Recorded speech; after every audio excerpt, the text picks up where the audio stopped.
तो कई YouTube creators के लिए ना एक नोटिफिकेशन है जो अक्सर कंफ्यूजन पैदा कर देता है।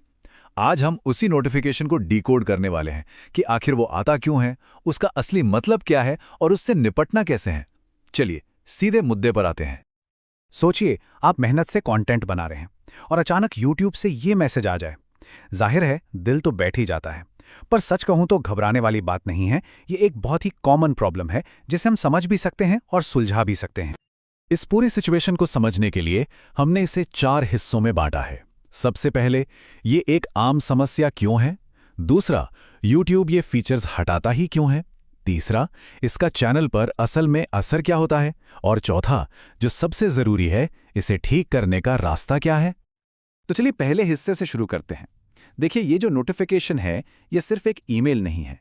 ये एक तरह का अनअपेक्षित झटका है, एक अचानक से लगा ब्रेक है जो किसी भी चैनल की ग्रोथ को धीमा कर सकता है। हर क्रिएटर का सपना क्या होता है, यही ना, कि वो बिना किसी रोक टोक के कंटेंट बनाए और अपने चैनल को बढ़ता हुआ देखे। लेकिन फिर हकीकत में ये नोटिफिकेशन आ जाता है और ये उस उम्मीद और हकीकत के बीच का एक, कह सकते हैं, परेशान करने वाला फासला दिखा देता है। अब आते हैं सबसे बड़े सवाल पर। आखिर YouTube ऐसा करता ही क्यों है? इसका सीधा सा जवाब है, प्लेटफॉर्म अपनी कम्युनिटी को सुरक्षित रखना चाहता है और इसके लिए उसने कुछ नियम बनाए हैं। चलिए इसके पीछे की वजह को समझते हैं। तो YouTube के हिसाब से इसकी 2 मेन वजह हैं। पहली ये कि चैनल की हिस्ट्री अभी उतनी पॉजिटिव नहीं बनी है जितनी होनी चाहिए।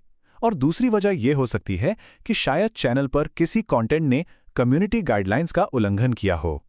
ये बात एक तरह से प्लेटफॉर्म के काम करने के तरीके को भी समझाती है। YouTube का सिस्टम भी कुछ ऐसे ही काम करता है। चैनल पर जो भी एक्शन लिया जाता है, उसका एक नतीजा होता है। हर अपलोड, हर कमेंट एक रिकॉर्ड बनाता है और उसी के बेस पर फीचर्स मिलते हैं या हटते हैं। तो ये चैनल हिस्ट्री आखिर है क्या? देखिए, इसका मतलब बहुत सिंपल है। चैनल की सारी ऑनलाइन एक्टिविटी का रिकॉर्ड। अगर कोई चैनल लगातार नियमों को फॉलो कर रहा है तो उसकी हिस्ट्री पॉजिटिव बनती है और उसे अच्छे फीचर्स मिलते हैं, और अगर नहीं तो फिर कुछ पाबंदियों का सामना करना पड़ता है। चलिए अब इसके प्रैक्टिकल असर की बात करते हैं। जब ये एडवांस्ड फीचर्स हट जाते हैं तो एक चैनल पर असल में क्या-क्या पाबंदियां लग जाती हैं? नोटिफिकेशन के मुताबिक सबसे पहले तो एक दिन में ज्यादा वीडियो, शॉर्ट्स या लाइव स्ट्रीम नहीं कर सकते, लिमिट लग जाती है। लाइव स्ट्रीम को दूसरी वेबसाइट्स पर एम्बेड नहीं किया जा सकता। अपने जरूरी कमेंट्स को पिन करने का ऑप्शन चला जाता है और वीडियो डिस्क्रिप्शन में किसी बाहरी वेबसाइट का लिंक भी नहीं जोड़ सकते। और ये सब चीजें मिलकर चैनल की ग्रोथ पर सीधा असर डालती हैं। ये एक झटका तो है, पर इसे एक फुल स्टॉप की तरह नहीं देखना चाहिए। चैनल चलाने में ना ऐसे उतार चढ़ाव, यानी एक काली चाबियां आती रहती हैं।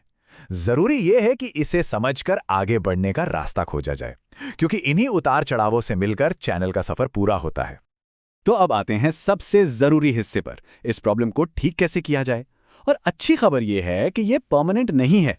YouTube खुद इसे ठीक करने का रास्ता भी बताता है। एक्सेस वापस पाने के 2 रास्ते हैं। पहला और सबसे भरोसेमंद तरीका है लगातार ऐसा कंटेंट बनाना जो YouTube की सभी गाइडलाइंस को फॉलो करे। वक्त के साथ चैनल खुद ब खुद एक पॉजिटिव हिस्ट्री बना लेता है। दूसरा तरीका थोड़ा तेज है, वीडियो या ID वेरिफिकेशन। पर हाँ, ये ऑप्शन शायद हर चैनल के लिए अवेलेबल ना हो। ये बात यहाँ एकदम फिट बैठती है। ये एक चुनौती जरूर है, लेकिन इसका समाधान भी मौजूद है। पॉजिटिव चैनल हिस्ट्री बनाना और वेरिफिकेशन, ये दोनों ही उस चुनौती को पार करने के साफ रास्ते हैं। बस धैर्य के साथ सही दिशा में काम करते रहने की जरूरत है। इस मुश्किल को एक असफलता की तरह देखने के बजाय इसे सीखने का एक मौका समझना चाहिए। हो सकता है ये अनुभव एक बेहतर और ज्यादा जिम्मेदार क्रिएटर बनने में मदद करे, जिससे भविष्य में चैनल और भी मजबूत बने और नियमों की समझ बेहतर हो। तो इस पूरी बातचीत का निचोड़ बस यही है, इस नोटिफिकेशन को एक सजा की तरह नहीं, बल्कि एक इशारे की तरह समझना चाहिए। ये चैनल की नींव को और मजबूत बनाने का एक मौका है, ताकि वो लंबे समय तक प्लेटफॉर्म पर सफल रहे। और आखिर में, ये सिर्फ YouTube के नियमों की बात नहीं है, ये एक क्रिएटर की अपनी जिम्मेदारी की भी बात है। एल्गोरिथम या सिस्टम को दोष देने के बजाय ये नोटिफिकेशन अपने कंटेंट और चैनल मैनेजमेंट पर फोकस करने का एक मौका देता है। जब एक क्रिएटर अपनी जिम्मेदारियों को समझकर सुधार करता है, तो रिजल्ट्स अपने आप बेहतर हो जाते हैं।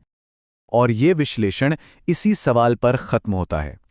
एल्गोरिदम और ऑटोमेटेड नियमों की इस दुनिया में एक क्रिएटर अपनी रचनात्मकता को बनाए रखते हुए अपनी ऑडियंस के साथ एक मजबूत और सच्चा रिश्ता कैसे बना सकता है, इस पर जरूर सोचिएगा। देखने के लिए धन्यवाद।